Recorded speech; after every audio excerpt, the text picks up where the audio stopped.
আচ্ছা, ওই পাশে যারা আছে একটু রাস্তাটা ছেড়ে দেন। ওইখানে একটা অ্যাম্বুলেন্স আছে, অ্যাম্বুলেন্স থেকে যেতে দেন। এই যে সাদা পাঞ্জাবি, ওই অ্যাম্বুলেন্স থেকে যেতে দিতে হবে তোরে ভাই। আরে কি আশ্চর্য, এই রাস্তাটা ক্লিয়ার করো না, এই রাস্তাটা ক্লিয়ার করে অ্যাম্বুলেন্সটাকে যেতে দাও।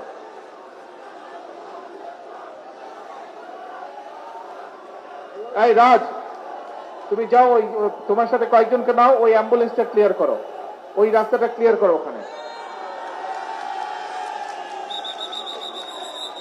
ওই পাশটা ক্লিয়ার করতে হবে, ওই রাস্তাটা ক্লিয়ার করতে হবে।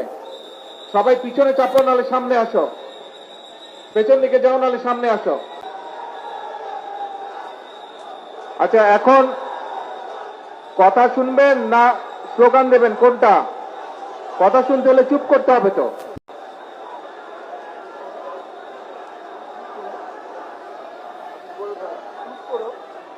কথা শুনতে হলে চুপ করতে হবে, আমাদেরকে শান্ত হতে হবে। আর ওই পাশের, হ্যাঁ, ওই পাশের রাস্তাটাকে ছেড়ে দাও ভাই, অ্যাম্বুলেন্সটা যেতে হবে। ওই যে ওখানে দাঁড়িয়ে আছে, পিছনে চাপো, গাড়িগুলাকে যেতে দাও।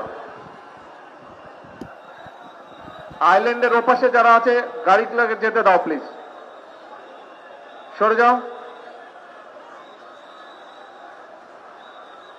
গাড়ি লোকে যেতে দাও। আচ্ছা, এখন শান্ত হতে হবে, কথা শুনতে হলে শান্ত হতে হবে সবাইকে। বিষয়টা হচ্ছে যে আমাকে সাংগঠনিক কাজে অফিসে আসতে হবে, কিন্তু প্রতিদিন যদি রাস্তা এইভাবে করে বন্ধ করে দেওয়া হয় তাতে কিন্তু দলের বদনাম হবে, মানুষের কষ্ট হবে। ঠিক আছে, এইভাবে প্রতিদিন রাস্তা বন্ধ করা যাবে না। যেভাবে সাধারণ স্বাভাবিক বিষয় সেটি আমাদেরকে চেষ্টা করতে হবে যাতে স্বাভাবিক থাকে সবকিছু। অফিসে আমি আরো আসব, কিন্তু এরকম রাস্তা বন্ধ করা যাবে না।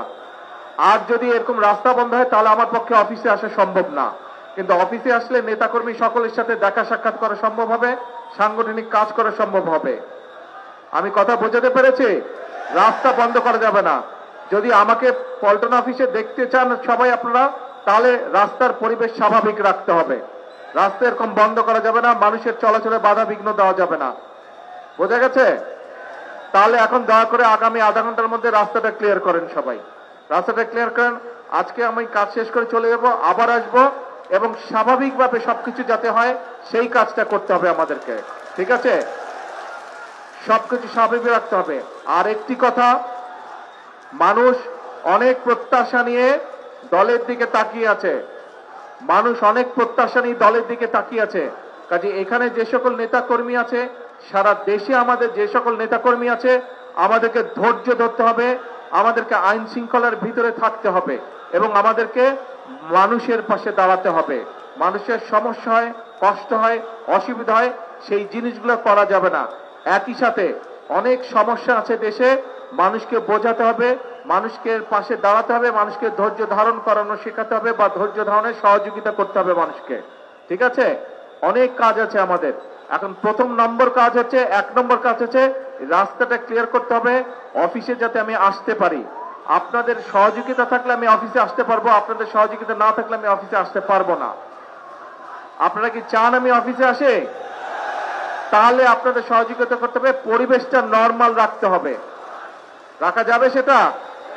আমি আরো 2-1 দিন আসবো, আমি দেখবো, যদি দেখি স্বাভাবিক রেখেছেন তাহলে আমি আসবো, আর যদি দেখি স্বাভাবিক রাখেন না তাহলে কিন্তু এখানে আমার পক্ষে আসা সম্ভব হবে না।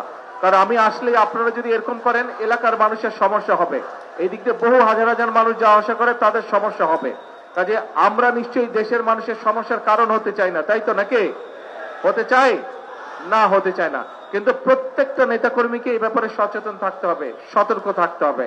ঠিক আছে, এখন অনুরোধ হচ্ছে রাস্তাটা ক্লিয়ার করেন সবাই, সবাই বাম দিকে চেপে আসেন, এইদিকে চেপে আসেন, দরকার হলে কর্নার চলে আসেন, রাস্তাটা খুলে দেন।